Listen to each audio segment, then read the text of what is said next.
você que está conosco nessa manhã de domingo. O Agrofag está no ar pela KTV e também no YouTube. Bom dia, professor Celso. Bom dia, Toniela. Hoje, dia 15 de dezembro, restam apenas 10 dias para o Natal, professor. Natal está chegando, né? Momento de festa, reflexões, confraternizações e não esqueça o principal sentido, né? A vinda do menino Jesus. Isso mesmo, isso aí. Vamos então aos assuntos do programa desse domingo. O produtor rural de Cascavel já está recebendo pelos créditos de carbono. É dinheiro de verdade, eu deposito na sua conta, que virou investimento, virou placa solar, né?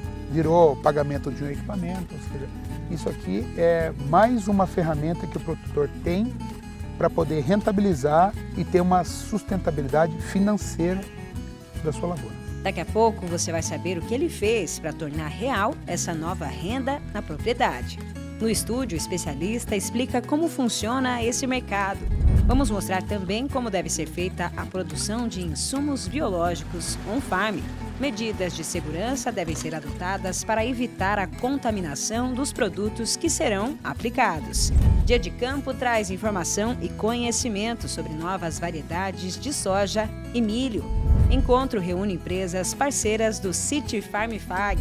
No sudoeste do Paraná, um casal se destaca construindo casas para as abelhas sem ferrão fazerem mel.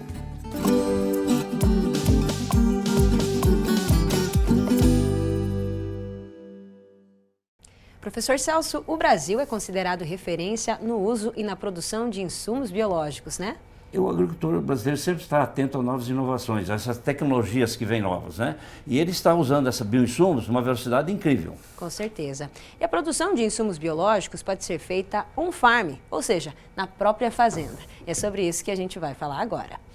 A produção on-farm pode trazer economia para o produtor rural, mas ela requer muitos cuidados, tanto no controle da qualidade do produto, como nas medidas de segurança para evitar a contaminação.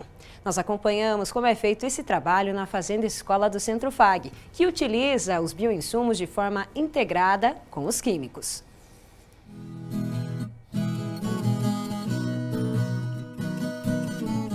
É hora da pulverização na soja, momento que representa a proteção contra pragas e doenças.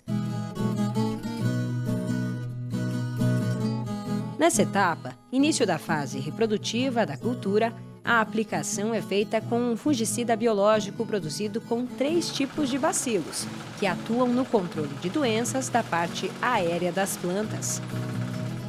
Helmut é o gerente da Fazenda Escola do Centro Fag. Ele explica que esse manejo ocorre de forma integrada com o uso de fungicidas químicos. Só o biológico não tem o mesmo efeito de que se eu adicionar o químico. E só o químico também tem um efeito menor do que a adição dos dois. Então, o biológico com o químico ocorre um sinergismo e eu tenho um ganho de produtividade. Então, a primeira só biológico, no zero, e no fechamento da cultura, biológico mais o fungicida. Depois, nas próximas de fungicida, eu sigo sempre fazendo só o fungicida químico daí. A fabricação desse insumo é feita na própria Fazenda Escola, na chamada produção on-farm. Produzir insumos biológicos on-farm é possível, desde que o produtor siga uma série de critérios para garantir qualidade ao produto final. Uma das principais vantagens de produzir dessa forma é a questão da economia. A diminuição de custo é bem significativa, né? Porque o produto comercial tem toda uma cadeia que precisa ganhar nesse processo, né? Até da embalagem, né? Do produto, né? Então, é um processo industrial e onera o produto de certa forma, com impostos também, da comercialização e tal. E o on-farm, como eu uso a matéria-prima, eu começo no início do processo. Eu já utilizo o produto na fabricação, eu não sigo a cadeia do fabricante para o vendedor, para o atacado, para o vendedor, todo mundo ganhando um pouquinho. Então, eu encurto esse caminho e com isso eu tenho uma diminuição de custos bem significativa. Mas essa economia precisa ser feita com responsabilidade. O agricultor tem que estar atento ao controle de qualidade da produção on-farm para evitar a contaminação. Na Fazenda Escola, uma equipe especializada acompanha de perto os processos de fabricação dos bioinsumos. Thomas é quem coordena o trabalho. O laboratório é equipado com um bioreator que garante mais segurança e controle dos processos. Os benefícios de atuar com o bioreator de forma industrial é porque há um controle muito maior de todas as etapas. E também o indivíduo, o profissional que vai trabalhar aqui ou o acadêmico que vai trabalhar envolvendo toda essa atividade, ele não vai levar muito tempo no manuseio, ele vai selecionar as opções e a partir disso aí depende do tempo de multiplicação. Então a gente tem micro-organismos que vão levar aí 48 horas, tem micro-organismos como o que a gente está comentando hoje, que é o tricoderma, que leva até 72 horas de multiplicação. Durante esse processo, todo o controle é feito de forma automatizada. Todo o sistema ele é fechado, então a gente não tem um contato com o meio externo. A partir do momento que é feita a higienização interna dele, há um fluxo de ar de saída, onde esse ar que entra ele é um ar estéril e o fluxo saindo então não permite a entrada de nada do meio externo, garantindo, portanto, que a multiplicação ela tem aí um risco muito menor de contaminação. No laboratório também são feitas as análises de qualidade, uma etapa importante para garantir que o produto não tenha sido infectado por organismos indesejados. Depois do controle de qualidade, a próxima etapa é aqui no barracão e todos os processos precisam ser muito bem planejados para que não haja contaminação. Por aqui, a equipe da Fazenda Escola conta com uma ajudinha a mais, a de um armazenador térmico, com capacidade para 3.500 litros, onde os insumos ficam em temperatura ideal até serem aplicados. Ele também preserva a qualidade do produto, que é misturado até se tornar uma calda homogênea. O processo de fabricação on-farm do bioinsumo exige muita atenção, mas o resultado para o produtor rural pode ser vantajoso. Afinal, no campo, toda a tecnologia bem aplicada se reverte em boa produtividade. A nível de propriedade vai ser, eu acredito, mais oneroso, né? Porque eu vou ter que contratar talvez uma pessoa para isso, ou vou dividir isso com os produtores. Aí a viabilidade acaba talvez sendo discutida um pouco, né? Cada produtor vai ter que fazer as suas contas e ver se compensa ou não. Construir vai ter que ter um pequeno laboratório, vai ter que ter uma estrutura limpa ali, um lugar adequado para fazer esse trabalho, com a temperatura também adequada. Então, tudo isso entra no projeto, né? Esse projeto passa por um estudo de viabilidade. Se for viável, compensa, né? Senão, melhor comprar o produto pronto, né? Tá aí, né, professora? A gente viu, então, que esse processo exige muito controle de qualidade e também segurança na hora dessa produção. Antoniela, quando se fala produtos on-farm, dá a impressão que todo mundo pode fazer, qualquer agricultor pode fazer. Mas no VT a gente vê claramente, né? Você tem que ter bioreatores, ou seja, produzir com a máxima qualidade possível. Receber uma fonte de qualidade, ou seja, aquilo que se chama multiplicar de alta qualidade, produzir com qualidade para evitar contaminantes. Não vamos jogar contaminantes na lavoura, vamos jogar aquilo que nós estamos produzindo realmente. Então o controle é essencial. É isso aí, muito bem. E agora vamos acompanhar a Isa na fazenda. O assunto de hoje é o cultivo de uma fruta bem saborosa, a manga. Olha só.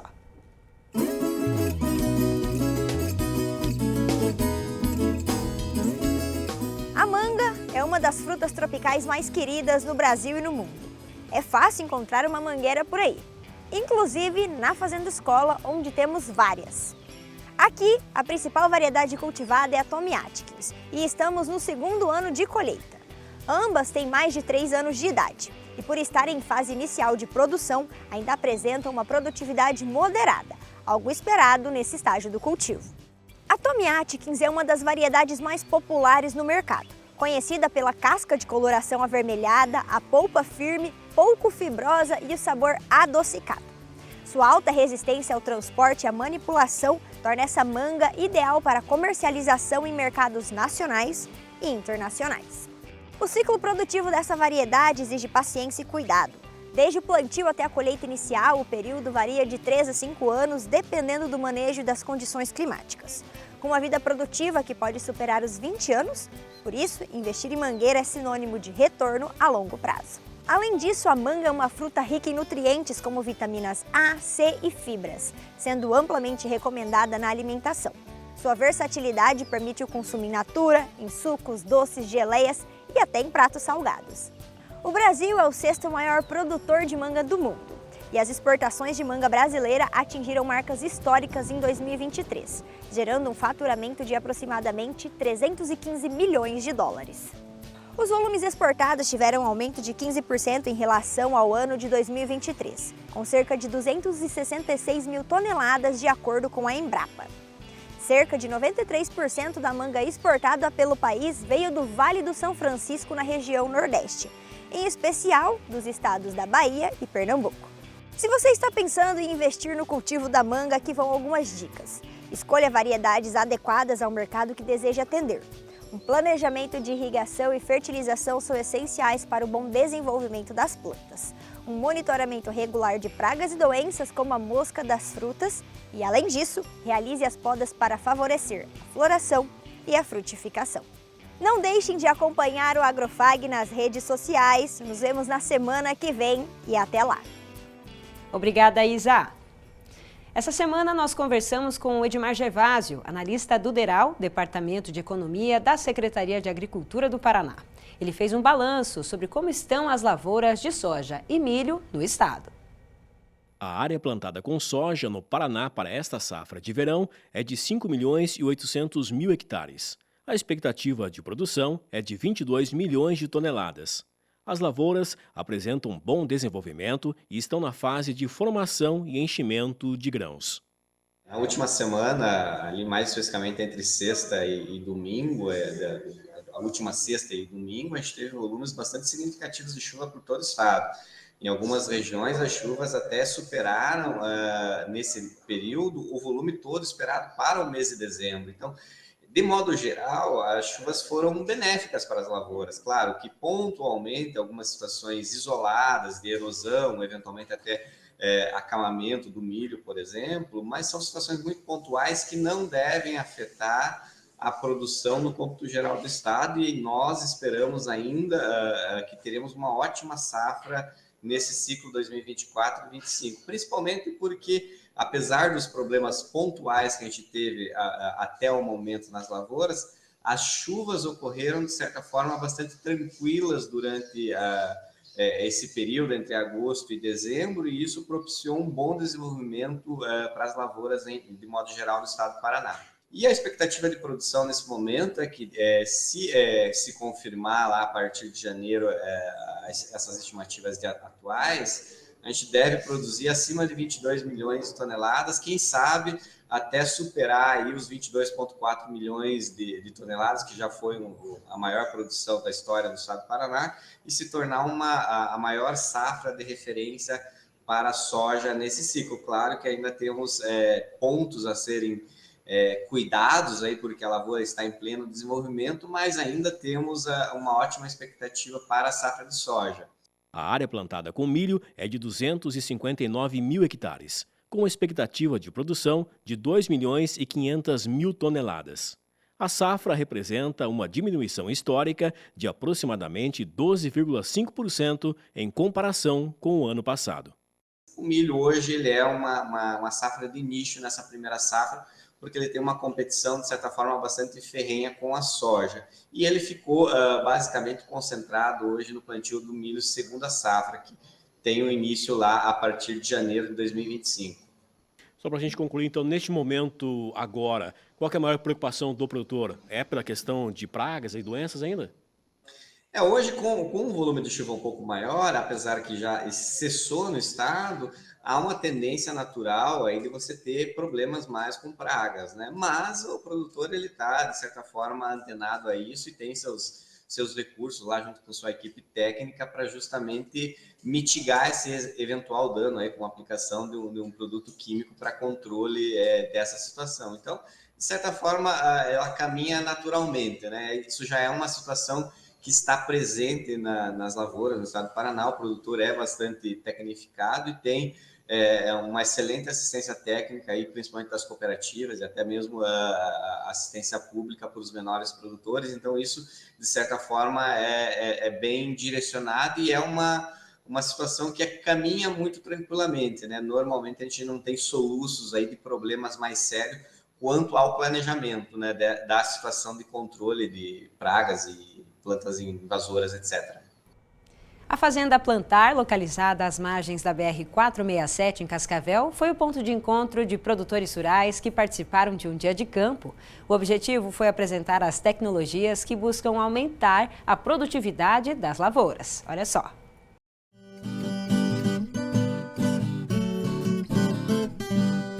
Os produtores rurais iniciaram o dia de campo com a visita guiada aos estandes das empresas parceiras.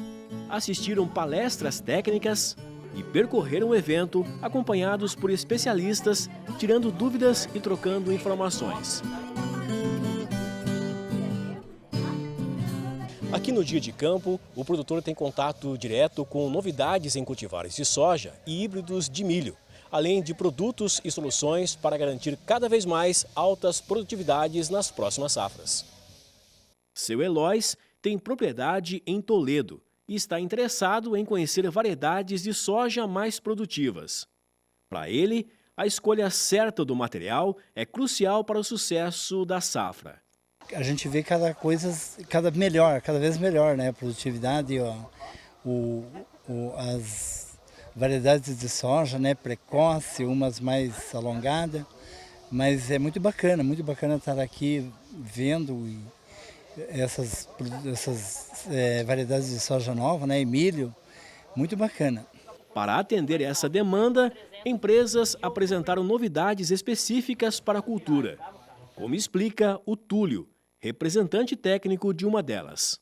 É o lançamento nosso, é um cultivar que vem no ciclo de 5.9, tá? É um cultivar aí que traz para o produtor uma caixa produtiva muito alta, uma biotecnologia nova, né? É um cultivar que vai em ambientes de alto e baixo, tá? Altitudes, tá? É um material, por ser 5.9, traz uma rusticidade junto com ela também. É um material que traz uma sanidade radicular com resistência à macrofomina, tá? Que hoje é uma das doenças de solo aí que vem tirando a atenção do produtor, vem trazendo uma preocupação maior, tá? É um material também que tem uma sanidade na parte aérea com um mofo branco. Já o seu Antônio é produtor em Veracruz do Oeste e participou do dia de campo focado nas informações sobre o milho. Ele queria conhecer híbridos que garantem maior estabilidade produtiva. É muito importante porque quando a gente vem aqui, a gente está vendo o produto no campo. Não é diferente de quando o engenheiro agrônomo está nos visitando, né? Porque ele quer mostrar um cultivar novo para a gente, mas a gente não viu ele no campo. Então a gente gosta de ver no campo, ver a inserção de base, gomo. No caso do milho, o tamanho de espiga, se abre a ponta, se não abre. Então tem várias coisas para a gente observar. No soja, principalmente, que tem muitos cultivares, né? A gente olha a precocidade, a gente procura, quem quer fazer milho safrinha, um ciclo mais curto. Quando a gente não vai fazer milho safrinha, um ciclo mais estável. Então isso que a gente procura. Então tem várias opções e cada ano é cada ano. Porque tem ano que a gente planta mais tarde, não dá para fazer milho safrinha. Então essa é a importância, vir visitar, recomendo para quem quiser vir, né? Porque aqui a gente vê a real condições que quando vai para o campo. É o caso dessa empresa, que trouxe opções de híbridos de milho focados para a safrinha.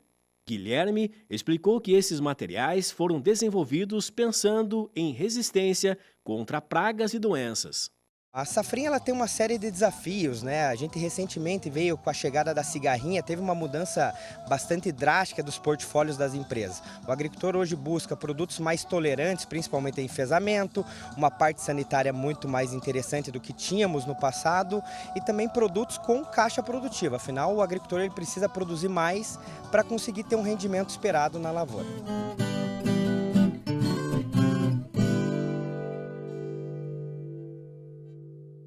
O casal Rosilei e Osmar Zanotti, que é lá do sudoeste do Paraná, começou a criar abelhas sem ferrão há quase 10 anos. Essa atividade é chamada de meliponicultura e cresce cada vez mais no Brasil. Mas a Rosilei e o Osmar foram além da criação. Eles tiveram a ideia de construir caixas em formato de casinhas para abrigar as colmeias em produção. Dá só uma olhada aqui na tela. Que charme, então, essa casinha, onde as abelhas, fazem essa produção do mel com a colmeia lá dentro da casinha. Bem criativo, hein? Muito criativo. Nós conversamos com eles para saber mais sobre a criação, então, dessas casinhas cheias de personalidade. Vamos dar uma olhada. Então agora a gente vai para a cidade de Enéas Marques, no sudoeste do Paraná, para conhecer um pouquinho mais do trabalho da Rose e do Osmar Zanotti. Eles que têm o projeto Abelha Rainha e trazem uma proposta diferente para a área da meliponicultura, que é a criação de abelhas sem ferrão. Sejam bem-vindos, Rose e Osmar. Bom dia, obrigada. Bom dia, obrigado. Osmar, como é que começou o trabalho de vocês, então, nessa área da meliponicultura? Nós começamos há 9 anos atrás, com 2 colmeias. Comprei por hobby mesmo, por curiosidade mais, né? E depois fomos evoluindo, fomos comprando mais colmeias, fomos multiplicando as colmeias. E hoje nós trabalhamos com 19 espécies de abelhas diferentes. Todas abelhas nativas do sudoeste do Paraná. E a nossa tendência aí é cada vez aumentar mais, né? Chegar ali a quanto mais possível. Não só para nós termos as abelhas, como para nós poder ter a polinização das plantas, poder fazer um trabalho com as abelhas. Hoje nós estamos recebendo vários colégios aqui para mostrar para as crianças como é que é a importância das abelhas, a importância de ter as abelhas na natureza. E cada vez tentar empunhar na cabeça das pessoas que se conscientizem, que criem abelhas, que vai ser muito bom para o Brasil. Muito bem. Pensando na sustentabilidade, na polinização, né? E nessa evolução aí da natureza, então. E vocês que constroem mesmo, então, essas estruturas? Isso nós que fizemos elas, nós fizemos nos 2 modelos. Eu vou ter até... Essa aqui é uma caixa normal, uma caixa padrão que a turma, 90% do pessoal usa, né? Para a criação de abelha, uma caixa normal. Daí nós desenvolvemos essas casinhas, que ela é uma casinha toda desmontável, ó. Ela sai a tampa em cima. Se você girar ela aqui, ó, aqui atrás ela vai ter onde você vai colocar as abelhas dentro, ó. Ela entra aqui, ó. Ela é toda cheia de gavetas, ó. Ela é toda com gavetinhas. Você coloca as abelhas, fecha ela normalmente. As abelhas vão fazer 2 colmeias, vai ser a família dela, e para cima ela vai produzir o teu mel.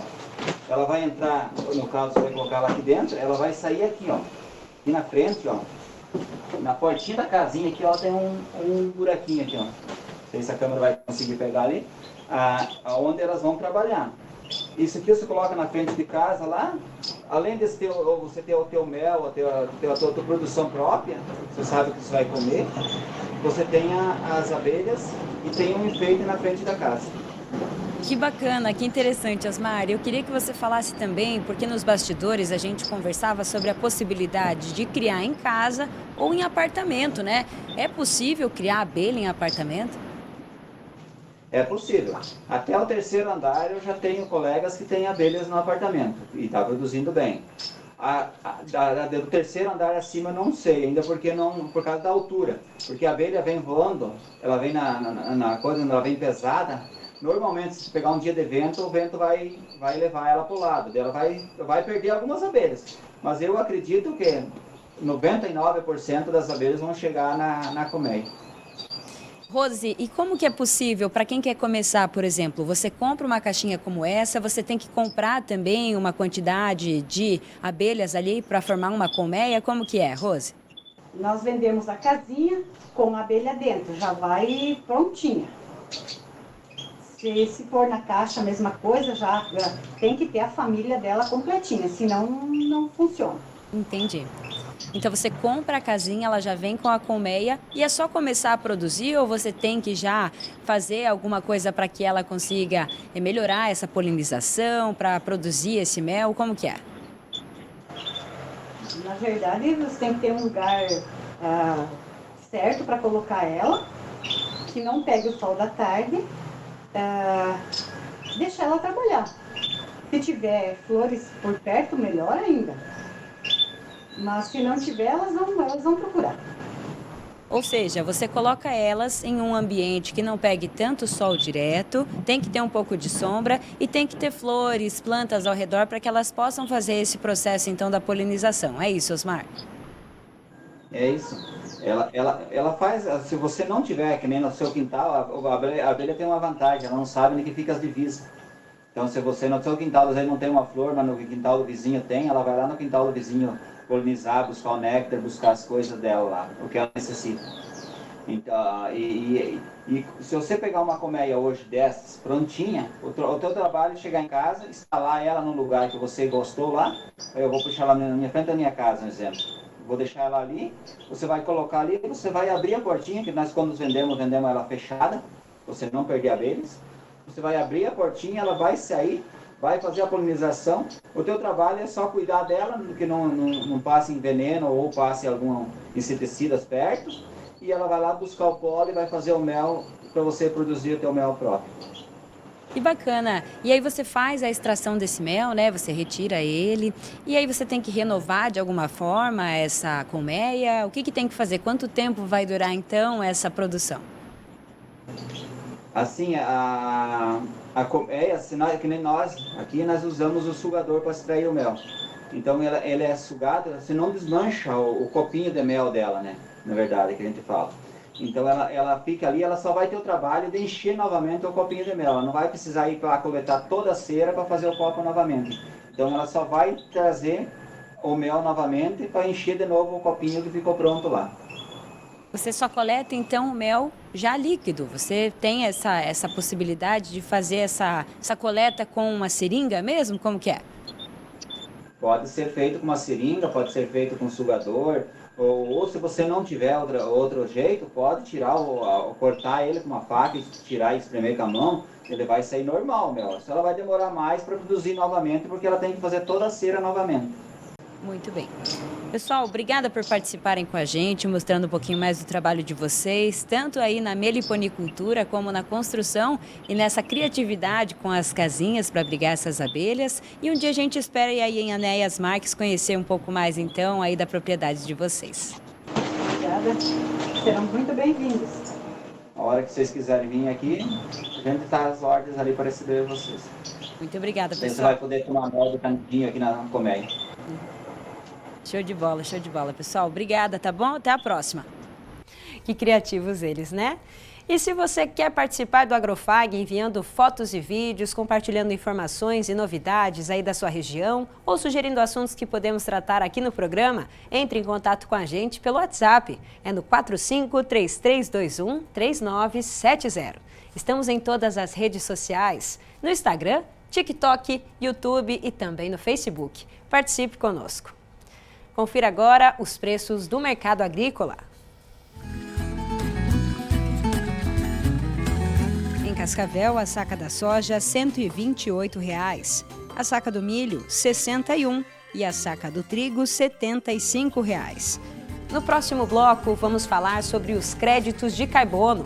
Um produtor rural de Cascavel que adotou uma série de práticas sustentáveis na propriedade já está recebendo esses créditos. É já já.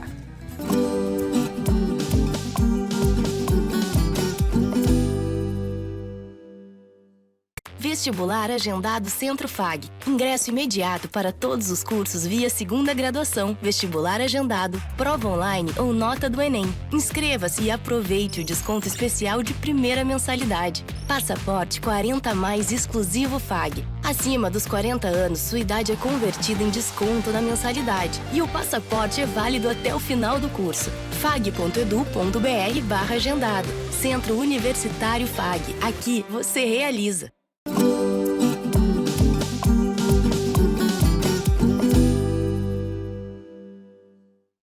Professor Celso, quando o assunto é crédito de carbono, o Brasil ainda tem um longo caminho a seguir, né? Um longo caminho, um novo caminho, né? Tem regras a seguir. Embora o agricultor brasileiro já esteja praticando muito das regras que precisa para você fazer o crédito de carbono, né? A área permanente de preservação, né? Plantio direto. Então, várias coisas que você vai utilizar no manejo para poder ter esse crédito de carbono. Mas o agricultor está na linha, está no caminho certo. É isso aí.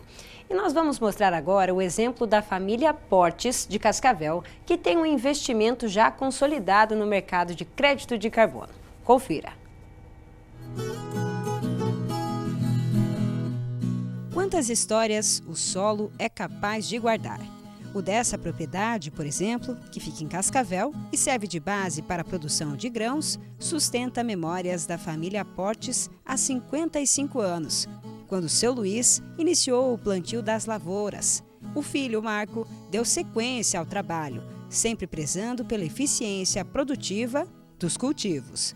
O foco é que a gente consiga fazer a melhor cultura com o menor custo e entregando a melhor qualidade. Essa é a ideia inicial do nosso trabalho aqui desde os últimos 4 anos que eu estive aqui, mas o meu pai iniciou essa fazenda em 68, então ele tem uma vasta gama de informação que ele me auxilia muito, principalmente no campo.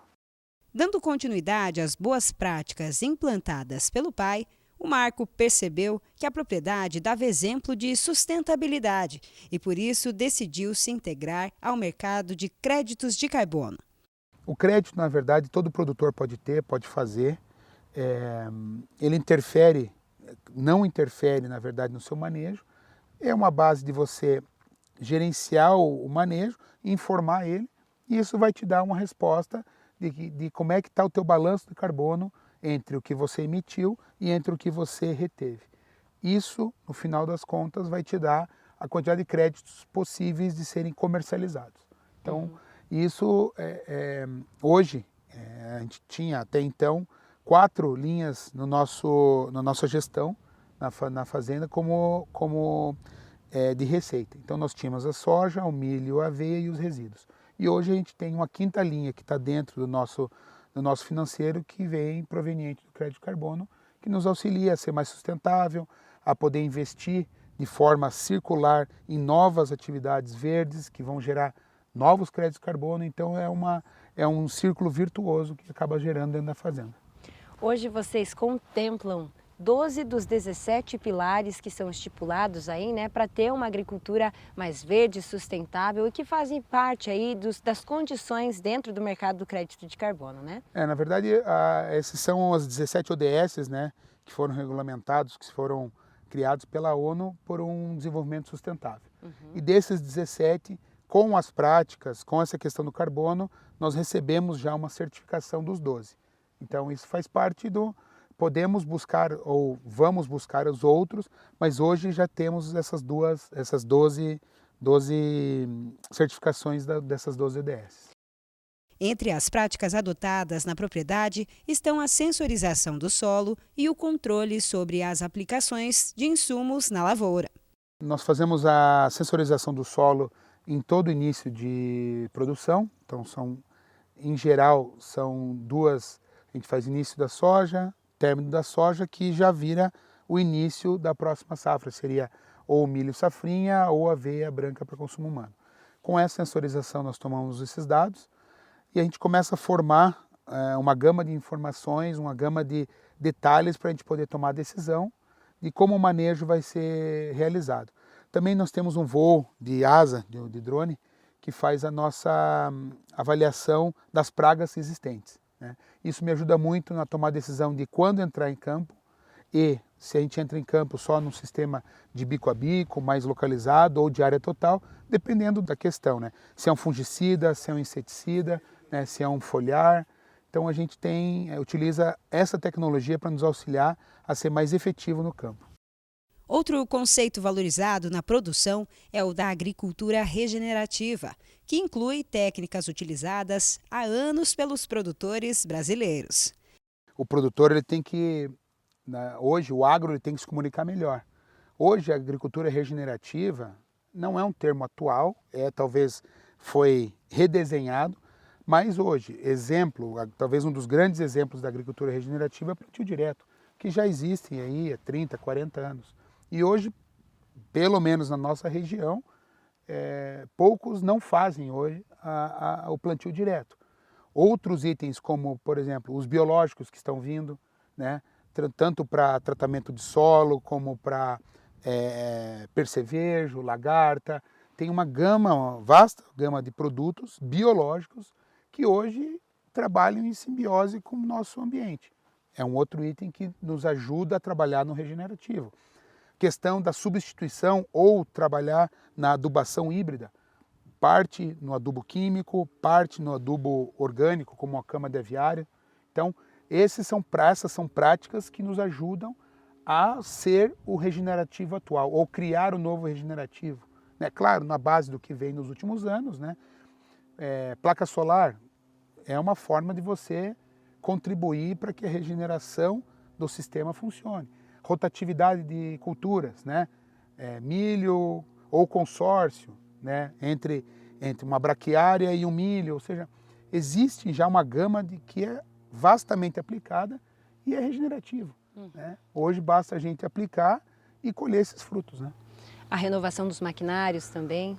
Perfeito. Novas máquinas trazem novos equipamentos, novos motores que tendem ou eles têm que atender novas regulamentações. Exemplo, uma caminhonete dos anos 80, 90 tinha um nível de emissão. Hoje nós trabalhamos com nível de emissão Euro 6, que é um nível baixíssimo de emissão comparado com o que a gente tinha antes. As novas máquinas, colheitadeiras, os tratores, todos trabalhando com Mars 1, indo para Mars 2, ou seja, são novas regulamentações que o mundo já entende que essa regulamentação ela é benéfica ao meio ambiente, sem abrir mão da produção, o que é importante. O resultado de todo esse trabalho já rendeu frutos. Os créditos de carbono foram comercializados por meio de parcerias com empresas do Brasil e da Europa. E aí, o que já aconteceu na prática, Marco, para quem está em casa acompanhar? Vocês já tiveram, então, esse recebimento em valor real do crédito de carbono? Perfeito. A gente já fez, a primeira negociação foi realizada no começo desse ano, maio mais ou menos. Na verdade, eu só recebo o resultado, a negociação é feita pelo parceiro. Né? Foi negociado, esses créditos foram comercializados com a Europa, com fundos europeus. Né? Porque, de novo, por que na Europa? Na Europa já existe essa regulamentação. Então hoje lá você sabe o quanto que você tem, que você emite, uma empresa emite, quanto que ela tem que fazer a descarbonização, né, ou a compensação.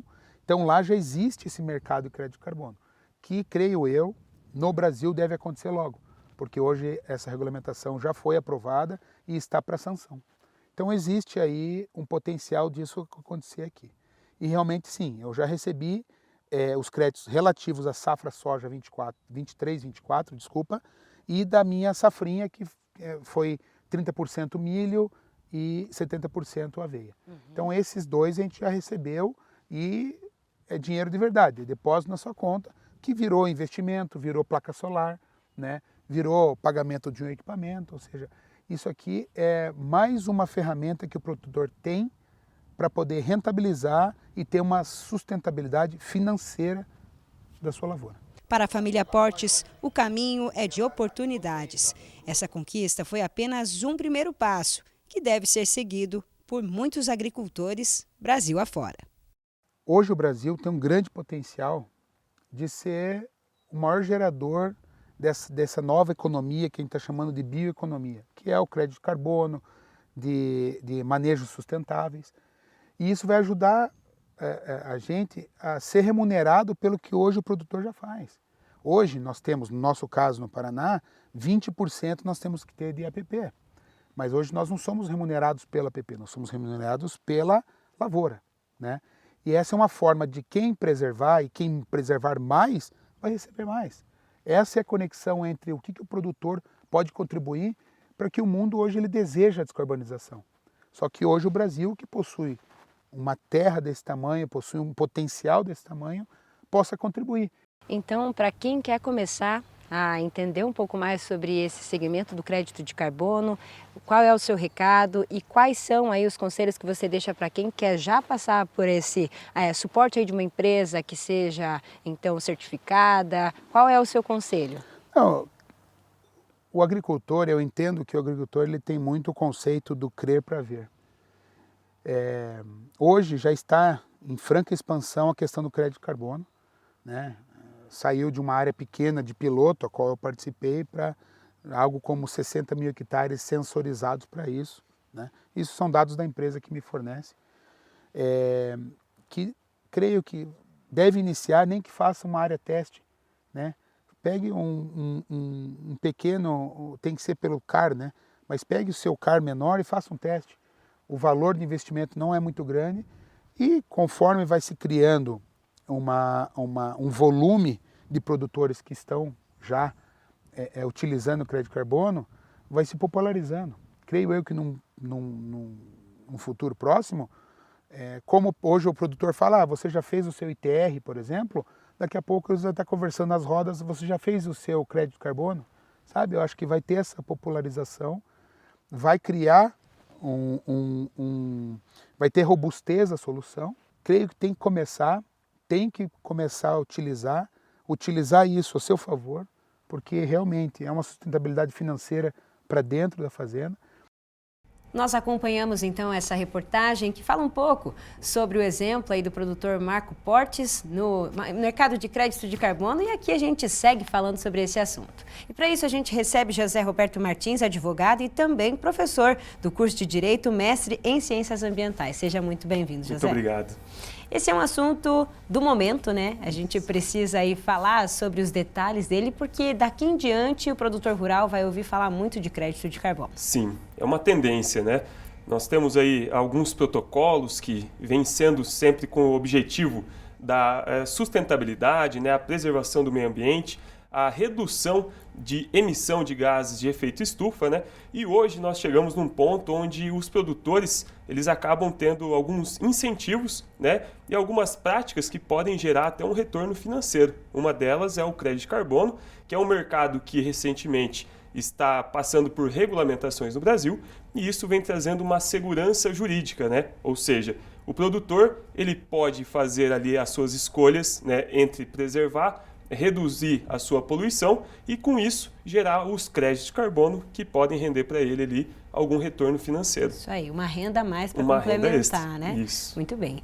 E nessa semana, José, a gente acompanhou, inclusive, a realização de um evento organizado pelo Codesc, que foi lá na SIC na última quarta-feira, em que foi falado também muito sobre crédito de carbono e as tendências do agronegócio do futuro. Vamos acompanhar, então.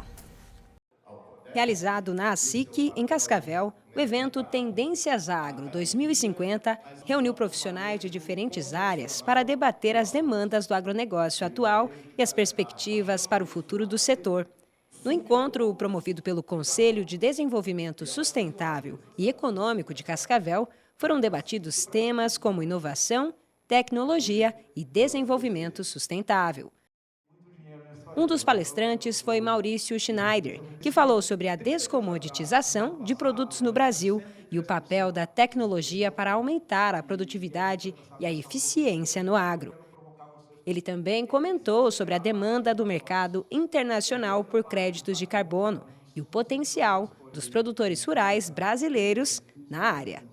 Eu acho que essa é uma grande preocupação que a gente tem, porque na agricultura não tropical o carbono já está sendo monetizado e a gente começando a dar os primeiros passos. Acho que a gente está lutando contra um lobby global para que a gente não monetize o nosso carbono, e isso é um grande desafio. Por quê? Porque a gente fica menos competitivo, certo? Porque está cada vez mais difícil produzir com eficiências, mudanças climáticas e tudo mais. Então, se a gente encontrar novos potes de dinheiro fazendo o que a gente já faz, esse é o caminho. Então, se a gente não conseguir entrar nesse mercado, a gente vai perder competitividade. E aqui eu acho que a gente tem muitas práticas no Brasil, que começou lá com plantio direto, e agora se a gente falar que a gente é líder em bioinsumo, que fica muito claro que a gente sequestra mais carbono que outros produtores de alimentos no mundo, só que a gente não consegue monetizar. Então é um tema muito importante, e eu acho que o grande desafio aqui é como a gente mensura de uma maneira que é viável economicamente falando, né? Que é o grande desafio, é certificar. E acho que o governo também tem que colocar um pouquinho mais de energia, porque esses dias estavam discutindo deixar fora a agricultura do programa de carbono brasileiro. Então a gente precisa brigar, né, por isso. O crédito de carbono, a gente fala que é um novo agro no Brasil, né? Estamos engatinhando, tem alguns produtores rurais que já conseguiram alguns benefícios, e a gente reforça a importância do produtor rural estar muito atento às questões de sustentabilidade, de cumprir as normas ambientais. E paralelo a isso, é possível sim rentabilizar ainda mais a propriedade, né, e cumprir todos esses pactos mundiais. A gente vive num mundo global, e a questão do ambiente deve ser levada a sério. O meu pensamento é que esse mercado de carbono é uma coisa muito nova, É um momento mundial em que todo mundo fala sobre isso e que parece que o Brasil vai ser extremamente competitivo em ofertar esse carbono para esse mercado mundial demandante. Só que ele tem uma terminologia toda própria e muitos critérios e muita coisa que tem que ser analisada. É bastante técnico. Então, é muito importante que o produtor rural se baseie em informações, venha num evento desses para poder aprender mais, questionar mais e verificar se isso aí realmente será bom, porque parece ser mais uma oportunidade, né, de benefício e renda para a sua propriedade rural. Então agora voltamos aqui a conversar com o José para a gente falar um pouquinho sobre como está o mercado do crédito de carbono no Brasil e quais são as vertentes existentes aqui no nosso país. Explica para a gente, José. Sim, ainda, né, é um mercado pouco explorado, né? O Brasil, ele, nessa tendência climática, ambiental, nós sempre acabamos ficando um pouquinho para trás. Então o mercado europeu, o mercado americano já tem isso como um expoente, né? Mas a partir de então, né, surge a necessidade no Brasil, porque nós temos aqui grandes produtores agropecuários, né, nós temos indústrias automobilísticas e os grandes centros também que geram uma produção de gases poluentes que vem chamando atenção a nível mundial. Então, para isso, o Brasil passou a ter uma necessidade de regulamentar todo esse comércio, né, por assim dizer, e a gente incentivar a população a reduzir a poluição e, com isso, gerar algum tipo de ganho. Surge, portanto, o crédito de carbono, no sentido de que, se eu tenho alguma área, né, que é preservada a mais do que a lei estipula, isso vai me gerar um benefício, né, um crédito de carbono, e com isso eu posso trazer a sua comercialização. Então, a ideia inicial é que a gente consiga trazer benefícios para aqueles que poluem menos. Muito bem. Eu vou numa questão um pouco mais assim, do campo, né? Sim. Provavelmente a maioria dos agricultores sabe o que é um crédito de carbono. O que é um crédito de carbono? O crédito de carbono é, na verdade, o excedente, né, o que você deixa de poluir. Então, esse cálculo ele é feito através de sensorização dessa área onde está inserida, né? Aí nós vamos trazer a tecnologia, né? Nós temos empresas que vão fazer essa auditoria no local, colocam os equipamentos, conseguem quantificar a partir de então quanto você deixou de poluir e através de 1 tonelada de CO2, né, isso conta um crédito de carbono. Então 1 tonelada de redução de gás carbônico produzido, né, poluído, é um crédito de carbono que você vai ter na sua conta. Poderia me dizer quanto está custando um crédito de carbono? É um mercado ainda que está em variações, né? Isso varia até pelo próprio mercado econômico, né, por assim dizer, mas hoje varia aí de $50, nós temos até $80, alguns $20, então vai depender sempre da época e da quantidade que você está produzindo ali de crédito. Eu acho que é interessante a gente comentar também que existem 2 tipos de mercados de crédito de carbono, o regulado e o voluntário. Então, nesse caso, o que a gente vê que está em tramitação hoje, que está no Senado, é em questão do mercado regulado. Isso. Explica pra gente. O mercado regulado é quando nós temos a intervenção do Estado, né? Então, até o momento, nós não temos uma regulamentação, uma lei, acaba sendo livre. Eu vou lá, faço a minha venda para você de forma contratual entre particulares. Então eu não tenho nenhuma regra a ser seguida, né? Você vai me oferecer um valor, se eu aceitar, fazemos um contrato e o negócio está fechado, né? Até mesmo impacta na quantificação do meu crédito, até porque a gente não vai ter um órgão que vai certificar quanto que eu estou reduzindo e esse crédito e quanto eu vou estar te repassando.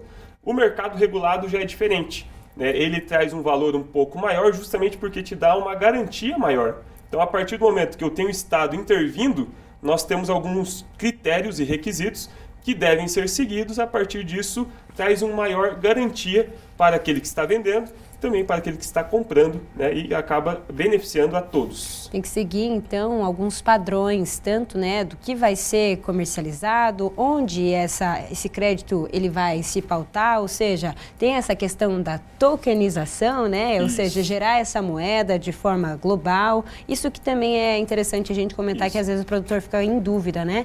Existe o mercado regulado e existe o mercado voluntário, nenhum dos dois é proibido, é possível atuar nos dois, mas quais deles, então, têm os critérios padrões, né?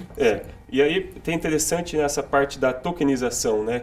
Que nada mais é do que uma cédula virtual que vai ser emitida em seu nome e que isso vai ser convertido futuramente, né, na moeda corrente do país. Então, gera um crédito para você, vai a partir de uma cédula virtual, que é a chamada tokenização, até porque nós não estamos falando de um comércio nacional, é um comércio também internacional, onde fundos europeus, americanos, podem comprar o crédito carbono produzido aqui no Brasil. Então também tem essa internacionalização do crédito carbono, que é interessante. Isso aí. Pelo jeito, no futuro seria uma commodity, né? Commodity, crédito de carbono. Poderia negociar na bolsa, negociar em... É o mercado do futuro, com toda certeza, né? A gente já tem alguns parâmetros que visa fixar isso, né, com a Bolsa de Valores, e o dólar, né, do jeito que está volátil, então certamente vai ser o futuro, sim. O Brasil ele sempre adota tecnologias novas, o Brasil, o agricultor é sempre ávido por essa tecnologia e tudo que dá retorno para ele, ele vai atrás e faz isso funcionar, né? Então nós temos o plantio direto, que já reduz a emissão de carbono, temos as florestas, né? Então eu acredito que, vamos dizer assim, esse processo, ele só tende a aumentar à medida que regularizar, né? Sim. Regularizar, ficar mais claro, né? Exato. Mais entidades pesquisadoras, que deixam mais claro para o agricultor que ele vai ter um retorno se ele tiver crédito. E esse retorno vai entrar na sua renda familiar, da sua renda de propriedade ou renda industrial, né? Com certeza. E o interessante também é lembrar que o Brasil ele possui leis sustentáveis, leis ambientais muito boas, né? Para o fomento... são excelentes, hein? E para o fomento da agricultura, né? Então, se a gente pensar que hoje, né, até como nós vimos anteriormente, o agricultor, o pequeno agricultor, o médio, né, produtor, ele não precisa alterar em nada o seu manejo. Basta que ele se credencie a uma dessas empresas que vai sensorizar a sua terra e a partir do que ele já tem, ele já está gerando o crédito de carbono. Ou seja, vai ter que procurar uma empresa que está especialista nesse assunto. Isso. E aí ele vai tomar as atitudes necessárias para poder ter esse crédito. Exato, até porque o mercado regulado, as empresas, elas não é qualquer empresa que pode sensorizar a sua área e fazer essa comercialização. Ela precisa estar credenciada junto ao governo federal e a partir desse credenciamento ela está apta a fazer essa comercialização e essa auditoria na sua terra e quantificar o seu crédito de carbono a ser comercializado. Perfeito. Ou seja, o recado é, produtor rural que está em casa nos acompanhando já faz, né, uma agricultura com base em boas práticas agrícolas, segue então os padrões de agricultura regenerativa e pode então sensorizar, medir o que ele já faz e o que ele deixa de emitir de carbono para aí sim começar a receber nesse mercado. Exatamente. Então esse é o futuro começando agora. Com certeza. É mais um, né, que está aqui dentro do agro, é mais uma oportunidade que eles têm para explorar, né, além de ganhar a questão financeira, também vai gerar aí uma sustentabilidade, né, e uma garantia de longevidade e a produtividade. Mais uma fonte de renda. Exatamente. José, obrigada pela sua participação, por esclarecer aqui com a gente algumas dessas questões e até uma próxima. Até mais. Vamos acompanhar agora, então, como fica a previsão do tempo para os próximos dias aqui na região. A sensação é de tempo fresco nessa semana e, diferente dos últimos dias instáveis, as cidades do oeste paranaense vão contar com tempo firme até a próxima quinta-feira. Hoje em Cascavel, a variação das temperaturas é de 19 até 26 graus, com predomínio de sol. De segunda a quarta, o tempo também se comporta desse modo. E apesar da aproximação do verão na próxima semana, as temperaturas devem cair mais. Na terça, a mínima é de 15 e na quarta, sobe um pouco. As temperaturas podem variar dos 17 até 27 graus. Vamos agora conferir o tempo para Guaíra essa semana. Hoje, sol brilha forte, com mínima de 22 e máxima de 29 graus. Amanhã, o céu continua claro e as temperaturas permanecem amenas. Mínima de 19, máxima de 28 graus. Na terça e na quarta, o tempo permanece ensolarado e a máxima na quarta-feira já sobe de novo. São esperados 30 graus. O tempo firme também fará parte dos próximos dias lá em Foz.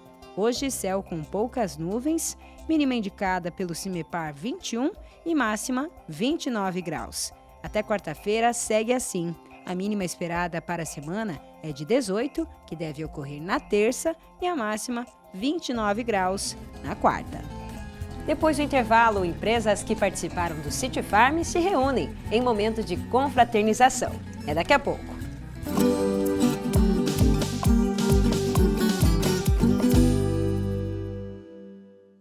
Vestibular agendado Centro FAG. Ingresso imediato para todos os cursos via segunda graduação, vestibular agendado, prova online ou nota do Enem. Inscreva-se e aproveite o desconto especial de primeira mensalidade. Passaporte 40+ exclusivo FAG. Acima dos 40 anos, sua idade é convertida em desconto na mensalidade. E o passaporte é válido até o final do curso. fag.edu.br/agendado. Centro Universitário FAG. Aqui você realiza.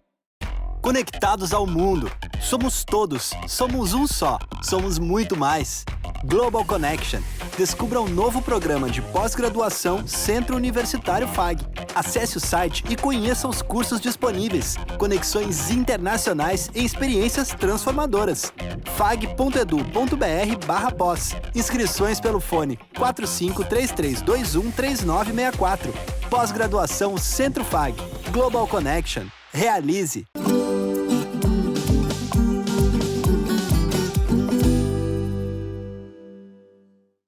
Professor Celso, na última terça-feira foi realizado um jantar aqui no Centro FAG com os representantes das empresas expositoras do City Farm. É um evento que não para de crescer, né? E nossa equipe esteve lá para conferir. Isso aí, esteve mesmo. Vamos ver então como é que foi esse encontro? Dá uma olhada.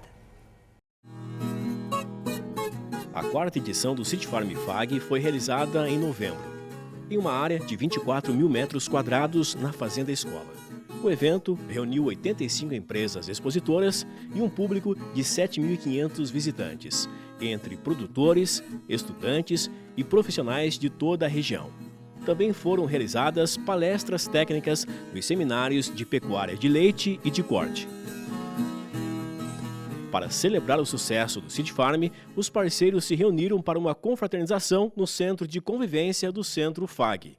O evento foi um sucesso, reunimos mais de 7.000 pessoas e agora é o momento de confraternizar com os parceiros, agradecer a confiança, a parceria e já ir pensando no próximo City Farm FAG, que no final de novembro de 2025 estaremos com ele novamente. Já tem data marcada e tem alguns spoilers pra gente também, né? Será na última semana, né, dias 27 e 28, mas com uma ideia de, quem sabe, né, um pouco à noite também, a gente sempre inovando, sempre pensando em coisas diferentes. O quarto City Farm foi um sucesso imenso. O simpósio que nós tivemos de bovinos e corte, bovinos e leite, trouxe para a nossa região, para Cascavel, produtores de todos os lugares. E isso foi algo que se expressou muito dentro dessa edição. Assim como também o número de produtores rurais, cabanhas, empresários que vieram trazer seus animais. Mais de 110 animais expostos aqui, desde o bovino de leite, bovino de corte, caprinos, ovinos. Com isso, demonstra o quê? A força que tem o campo, a cidade e é uma instituição de ensino que propõe isso aos seus acadêmicos e aos produtores rurais de toda a região. E 2025 vai ser maior ainda de tudo aquilo que nós tivemos em 2024. Cada vez melhorando, fechando essa cadeia da pesquisa, negócios e estudo. É tudo uma construção, né? É o planejamento, é a execução, agora o agradecimento, né? Esse momento de celebrar, né? O que tudo deu certo, né? Graças a Deus foi... O clima ajudou, tudo que estava planejado aconteceu, então isso gera um entusiasmo muito forte, tanto para a equipe que trabalha o ano inteiro em função de planejar e pensar em tudo que deve ser feito, quanto para os parceiros que sentem essa força, né, do evento, né? E para o evento do ano que vem, a gente já vem motivado, né? Vem com essa alegria do que aconteceu e juntando o que aconteceu com o que a gente tem pensado e vem planejando, com certeza vem um evento muito melhor do que o desse ano. E assim sucessivamente, né? Nós vamos sempre aprendendo e melhorando. Na ocasião, as empresas foram homenageadas com certificados de participação, entregues pela pró-reitora Jaqueline Gurgax Ferreira e pelo reitor seu Assis Gurgax. É um evento que tem uma característica toda especial. Característica que você consegue fazer a inovação quando você une a parte acadêmica com a parte experimental, aí você consegue fazer uma inovação, e esta inovação que é a parte mais fantástica que existe, que é levar o conhecimento saindo da sala de aula para a pesquisa com inovação através dos técnicos, aproveitando uma estrutura de universidade. Não é uma exposição, não é um dia de campo, é um aprofundamento da pesquisa à disposição da sociedade. Na verdade, nós não podíamos deixar de agradecer aos nossos participantes, porque sem eles esse acontecimento não teria ênfase nenhuma. E quem ganha com o City Farm é os nossos acadêmicos. Eles, além do problema da sala de aula, mesmo de campo, mas eles aprendem muito porque cada empresa desta, ele tem assim algo diferente para que nós aplique no campo ou mesmo na área veterinária. Então não podia de maneira nenhuma deixar de dizer para eles, muito obrigado, e que ano que vem nós estaremos aí novamente. Então, ano que vem tem mais. A data já está definida, 27, 28 e 29 de novembro. Agora está na hora de ver os preços das carnes na região.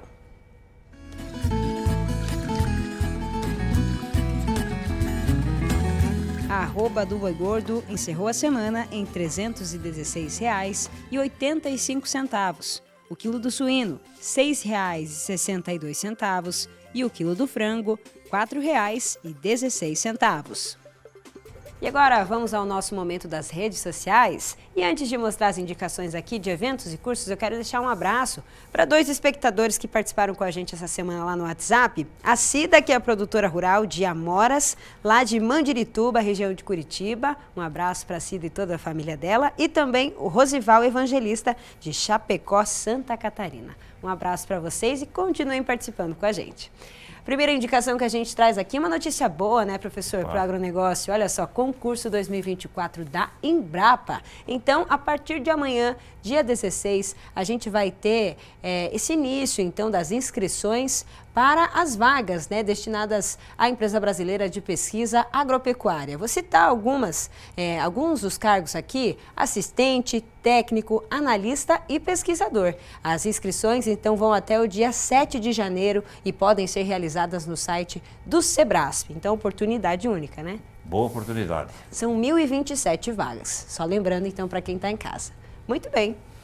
Agora a gente fala também sobre o curso do Senar Tratorista Agrícola, Operação e Manutenção de Implementos. Vai ser realizado no dia 16, 17 e 18 desse mês, essa semana então, das 8 da manhã até as 5 horas da tarde. E olha só, para contato, vocês podem ligar nesse telefone aqui, 45999420063, com a equipe do Sindicato Rural de Cascavel, junto com o Senar. Muito bem, então é com esses 2 recados que a gente encerra as nossas redes sociais. Professor, te vejo na semana que vem, mais pertinho do Natal. Até semana que vem, Antoniela. Pessoal, bom domingo. Bom domingo, boa semana, pessoal. Tchau, tchau.